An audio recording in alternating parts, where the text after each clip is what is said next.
How does a car suspension work? The car suspension absorbs vibration, gravitation, and impact forces from the road. It ensures the car stays in contact with the road surface. When a tire hits an obstruction on the road, it experiences a reaction force that depends on the unsprung mass at each wheel assembly. The sprung mass includes the part of the car supported by the springs, such as the engine, car body, the frame, and other associated parts. Unsprung mass is the part of the steering and suspension not supported by the springs, like wheels, tires and brake assemblies. A car suspension system reduces the impact forces from the road by always keeping the tires in contact with the road surface, which also helps to minimize rolling and flipping over. Car suspension components. The suspension system is comprised of several components, such as the steering knuckle, damper, spring, control arm and tires. The two principal components of a suspension system are the springs and dampers. Spring is the energy storage unit. The spring enables the car to compensate for any irregularity on the road surface, and keeps car suspension at a predetermined height. There are 4 types of springs currently used in car suspension systems: coil spring, leaf spring, torsion bar and air spring. Coil springs. This is the most common type of spring. A coil spring is simply a spiral of resilient steel rod. They compress and expand to absorb the motion of the wheels. The leaf spring is a basic form of suspension, which is made up of steel layers of different sizes, sandwiched on top of another. The steel is usually cut into rectangular sections, and then secured once with metal clamps. The leaf spring is fixed to the axle housing by a large U-shaped bolt. Rubber bushings are used on the front and rear to reduce the impact from the road. A damper is also fixed in a clamp to dissipate the stored energy from the spring. The end of the leaf spring is directly connected to the frame by a shackle. Leaf springs are used today mostly on trucks and heavy-duty vehicles because of its simplicity. The torsion bar is a length of metal rod, anchored at one end to the car frame, and at the other end to the suspension lower link, or a wishbone. When the wheel hits a road bump, vertical motion is transferred to the lower link, and then through the levering action, to the torsion bar. The torsion bar will then twist along its axis, to provide coil spring-like performance. Air spring is used in place of conventional coil springs. Air springs contain a column of air in an elastomeric bellow, or sleeve, and use the compressive abilities of air to absorb vibrations and shocks. Springs are energy storage units. They are good at absorbing, but not dissipating the energy. A smooth ride requires both springs and the dampers. A spring help absorbs the energy off bumps on the road, and a dampening mechanism helps control and dissipate the energy up and down. Shock absorber is a device that helps to control the unwanted spring motion through a process called dampening. For the shock absorber, one end is connected to the body or frame, and the other is connected to the axle or control arm. There are different types of shock absorbers, but they all use a piston sliding in a cylinder filled with hydraulic oil. The kinetic energy of suspension movement transforms into heat energy that can be dissipated through hydraulic fluid. The suspension strut is basically a shock absorber mounted inside a coil spring. The bottom of the strut is attached to the steering knuckle, and the top of the strut is connected to the car body via an upper strut mount. Anti-sway bar is also called an anti-roll bar. Anti-sway bars are metal rods which span the entire axle and work to join the opposing suspension systems on the same axle. Anti-sway bars combined with shock absorbers, or suspension struts, provide the car with additional stability. When there is motion in one side of the wheel, this motion will be transferred by the anti-sway bar to the other wheel, to create a more level ride. Before we look at how suspensions provide control, and the different types of suspension, we firstly need to study the wheel alignment, and how it would help a car suspension system. Wheel alignment is basically to measure and adjust several complex suspension angles, including camber, caster, and toe angle. What is camber? Camber is a measure of the tire's centerline relative to the road surface. It is measured in degrees, and has a great influence on the driving dynamics of the car. Negative camber, the top of the tire tucks inwards. Positive camber, the base of the tire tucks inwards. Positive camber combined with steering axis inclination could be adopted to reduce steering effort and minimize tire wear. What is steering axis inclination? The steering axis inclination is the angle between the center line of the steering axis and the vertical line from the tire contact surface in a front view. The distance between the steering axis and the center of the contact patch is the scrub radius. By combining the steering axis inclination and positive camber, the tire has a smaller scrub radius, thus has less steering effort and tire wear. Negative camber improves handling by keeping better contact of the tire with road while the car rolls. As the car rolls, it puts most of the weight on the outer tire, therefore it's better to have negative camber on the outer tire to ensure the tire's contact patch is evenly loaded. What is caster? Caster is the angular displacement of the steering axis from the vertical axis of the wheel, viewed from the side. Positive caster is when the wheel is in front of the upper pivot point. Negative caster does the opposite. Modern vehicles use positive caster, which generates an aligned torque to help straighten the steering wheel when the car goes forward. What is toe? Toe is the direction the tires are pointed, relative to the vehicle centerline, viewed from above. Toe in, tires point inward, the angle is positive. Toe out, tires point outward, the angle is negative. Toe in is typically applied in a rear-wheel drive car. A rear-wheel drive car pushes the front tires. This causes the tires to push back with respect to the suspension. Therefore, rear-wheel drive vehicles use toe-in adjustments to compensate for this movement. A front-wheel drive car does the opposite. The front tire pulls the car. The weight of the car body resists forward movement. This pulls the front wheels forward with respect to the suspension. Therefore, front-wheel drive vehicles use toe-out adjustments to compensate for movement. For more information on the camber, caster and toe, please see our video on wheel alignment, on the right corner. The four wheels of the car work together in two independent systems, the front suspension and the rear suspension. A car can have different types of suspension on the front and rear. If the wheels are allowed to move independent of each other, it is an independent suspension. If the two wheels are connected by a rigid axle, it is called a dependent suspension, such as a solid axle leaf spring suspension. Here we'll look at some common types of front and rear suspensions. McPherson strut suspension. The McPherson strut is the most widely used front independent suspension system, that the wheels are allowed to move independently. A McPherson strut suspension combines two major functions. As a steering rod. As a suspension dampener. Basic McPherson strut design. Let's look at the major parts of a McPherson strut suspension. A single control arm connected to the bottom of the wheel hub. A shock spring combination protruding from the top. The McPherson strut combines the coil spring and shock absorber into an integrated unit. This gives a more compact and lighter suspension framework that can be used for front-wheel drive vehicles. A steering link connected to the wheel hub. The simplicity of the McPherson strut suspension is its major advantage. The McPherson strut suspension effectively combines spring, strength and stability and low manufacturing cost. Without the need for a separate upper control arm, the McPherson strut requires less components to produce, which is cheaper to make, more lightweight, and smaller than other suspension systems. McPherson strut suspension is great for front-wheel drive, since the space it allows for the drive shaft. There is nothing in the center, so it can easily accommodate a drive shaft there. The McPherson strut suspension has a lengthy vertical assembly, which would run into problems if needed to lower the vehicle, thus it's not suitable for a race car or sports car, as these types of vehicles are often lowered closer to the ground.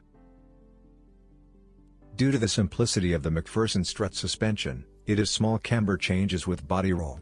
Because the strut is moving linearly, the wheel gains camber to a certain extent, and after that will start to lose camber. This could hamper a car's handling, and experience a lot of body roll and cornering. This makes the McPherson strut more inferior to other advanced suspension systems, such as the double wishbone suspension. Double wishbone suspension. The basic design. Double wishbone suspension is an independent suspension system. It allows each wheel to act independently from the others. This is accomplished by two wishbone-shaped arms, also called AA arms, that are located between the steering knuckle and the chassis. The upper and lower control arms have ball joints at both ends, to enable movement in all directions. Each wishbone or arm has two attachment points on the chassis, and one joint at the steering knuckle. Vertical motion is controlled via the coil spring and shock absorber mounted on the wishbones. The spring and damper could be attached to the upper control arms, and to the chassis. A more popular configuration is attached to the lower of the two A-arms, as the system is much more compact. As a more complex design, the double wishbone allows for better control over camber and body roll.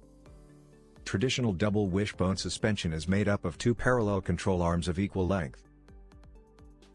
The advantage of this is that, as the tire has a positive or negative vertical motion, the tire travels in a straight line, and the camber angle stays the same. The disadvantage is when the car goes around a corner, that camber angle changes as the car body rolls. Let's look at the camber when the car goes around a corner. In this case the car is going around a right corner, and the car body is going to roll to the left. For a double wishbone suspension with equal length control arms, the car will have slight positive camber on the outside tire, and negative camber on the inner tire. This is not a desirable design, as the outer tire is taking most of the load, while the inner tire is taking less load.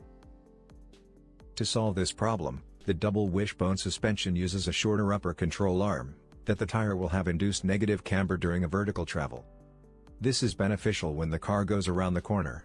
Due to the shorter upper control arms, the car will have slight negative camber on the outside, so the outer tire goes flat with the road surface. This is where the car wants to maintain the maximum amount of contact. The inner tire will have a slight positive camber. It is pressing flat against the road.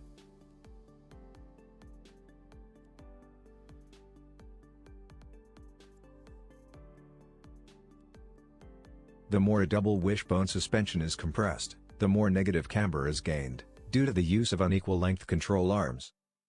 As the car is cornering and starts to roll, a double wishbone suspension system ensures better contact of the tires with the road.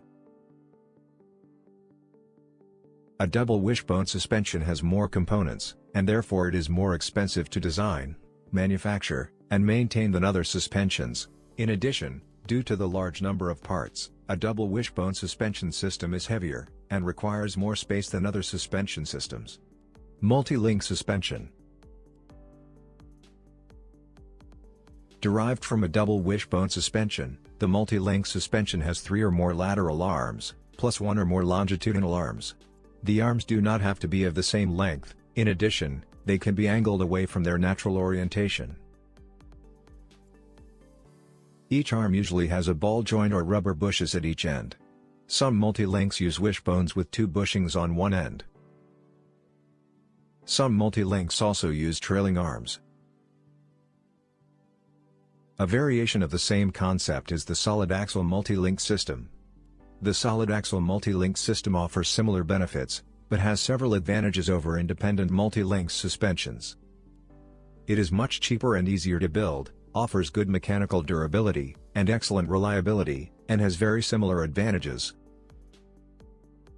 The solid axle multi-link suspension uses the lower and upper arm, to control back and forth movement and rotation. This rotation occurs during acceleration and braking. Multi-link suspension is considered to be the best independent system for production vehicles, as it offers the best compromise between space efficiency and handling, as well as comfort and handling. In the simplest form, the multi-link suspension is orthogonal, that it is possible to change one parameter at a time within the suspension, without affecting the entire assembly. Despite all the advantages, multi-link systems are expensive, and complex to design and manufacture. In addition, it is difficult to tune the multi-link geometry, without a complete 3D computer-aided design analysis. Trailing arm suspension. Trailing arm suspension uses a trailing arm, which extends forward to a pivot on the car body. The upper part of the trailing arm supports the coil spring.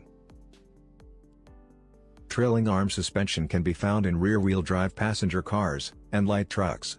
The advantage of a trailing arm suspension is that it allows both rear wheels to move independently. However, a trailing arm suspension only allows the wheel to move up and down on road bumps. The design does not accommodate any lateral movement or camber change relative to the car body. When the vehicle rolls into a corner, the trailing arm rolls by the same amount as the car body, changing the camber angle relative to the road surface. The arm is rigidly attached to the wheel at the other end, thus shock and noise can inevitably be transmitted to the car body, especially during cornering or driving on bumpy roads. We will look at later how the trailing arm design could be improved with a torsion beam. Common rear suspensions. A car rear suspension system has greater latitude in its design. Unlike a front suspension, it doesn't need to take into account the steering mechanism. It is common for many cars to use dependent systems for the rear axle. There are two major types of dependent rear suspension: the solid axle commonly used on rear-wheel drive cars, and the beam axle used on front-wheel drive cars. The leaf spring suspension. How the leaf spring works. Most leaf springs are made in an elliptical shape using spring steel, which has the properties of allowing it to bend when pressure is applied at both ends, and then return to its original position through a damping process. The elasticity of the spring steel makes the suspension flexible, which can provide comfort and control when the car is driving. For decades, the leaf spring has proven to be a viable suspension system. It is common for many cars to use leaf springs as a dependent rear suspension. Compared to coil springs and shock absorbers, leaf springs are simple in design and have low production cost. Mono-leaf spring is the simplest design, using only one leaf of spring, also called a parabolic leaf spring, that tapers from the middle thickness to the edge, to properly distribute the vertical load. Due to the large number of metal layers put together, the leaf springs provide great support between the wheels, axles and chassis of the car. Because of their tight-knit structure, they can withstand the huge vertical loads imposed on them, which is why they are still used in heavy industries. The big downside of leaf setups is that they are not brilliant when it comes to adjusting the suspension. The leaf setups also allow few directions of motion, and are only really designed for vertical movement, while the coil spring and damper combination can be manipulated over a wider range of motion. The leaf springs are firmly clamped together and bolted to the chassis, as there is almost no room for any other direction of movement. This can cause severe wear on the joints and connections that hold the setup together. The same basic design can be achieved by replacing the leaf springs with coil springs. The coil spring and shock absorber can be mounted as separate components or as a single unit. Unlike the leaf spring suspension for load-carrying vehicles, a solid axle coil spring suspension has reduced unsprung weight and less stiff springs, that it is also well suited to passenger cars. Torsion beam suspension.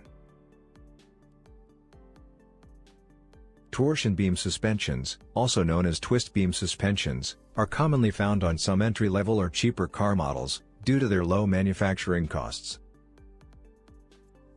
A torsion beam suspension bases on its design from a trailing arm suspension. Torsion beam suspension improves the design by joining the two trailing arms together by a cross member. The cross member itself acts as an anti-roll bar.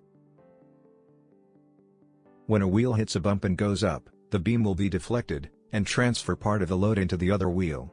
It will produce a torque along the beam to force the other side to go up as well. A torsion beam suspension provides the wheels a certain degree of independence, but not fully independent, as they are still linked by the beam. Compared to other types of suspensions, a twist beam suspension is simple in design and is cheaper to make.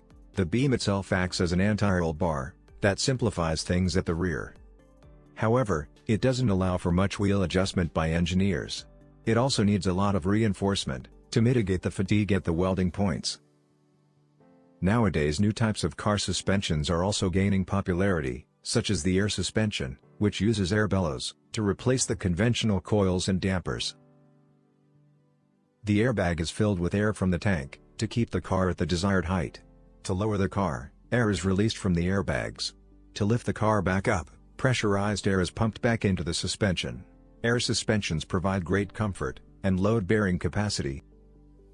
that air suspensions are currently used in some luxury and sports cars, as well as on many trucks and buses.